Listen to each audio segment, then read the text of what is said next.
Ito naman yung PAP Walter Mart Batangas natin. And ito yung approved ng mall ads and it's free.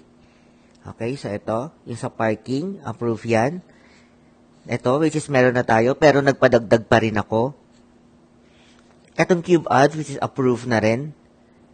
Ito, maglalagay tayo ng isa dyan, which is approved.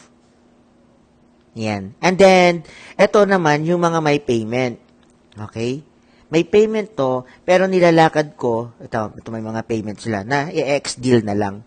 Ang sabi nila, babalikan na nila ako dito for kung ano yung gusto nila ng X-deal about dito sa escalator nila. Ito is kasi back-to-back.